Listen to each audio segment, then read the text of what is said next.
ఓం గం గణపతియే నమః. హాయ్ అండి, welcome back to me Durga channel. అందరు ఎలా ఉన్నారండి? అందరూ బాగుండాలని మనస్ఫూర్తిగా కోరుకుంటున్నాను.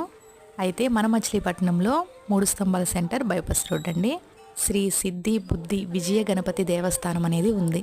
ప్రతి ఇయర్ కూడా రంగరంగ వైభవంగా ఈ బుజ్జి గణపయ్య బొజ్జ గణపయ్య బొజ్జ గణపయ్య అందరి చేత పూజలు అందుకుంటారండి. పూజలు అందుకోవడమే కాదండి, ఎంతో ఆనందంగా భక్తుల కోరికలు కూడా తీరుస్తూ ఉంటారు. ఇక్కడున్న వాళ్ళకి ధైర్యం ఈ బుజ్జి గణపయ్య. ధర్మో రక్షతి రక్షతః. మనం ధర్మాన్ని గనక అనుసరిస్తే ఆ ధర్మమే మనని కాపాడుతుంది, అంతే కదండి. అయితే ఈ దేవస్థానం విషయానికి వస్తే మాత్రం చాలా బాగా చేస్తారండి. ఈ 9 రోజులు కానీ 11 రోజులు కానీ రోజుకొక అలంకరణతో మాత్రం ఈ స్వామివారిని అలంకరిస్తారు. ప్రతి చోట కూడా రంగరంగ వైభవంగా ఈ బుజ్జి గణపయ్య ఆనందంగా పూజలు అందుకుంటారు.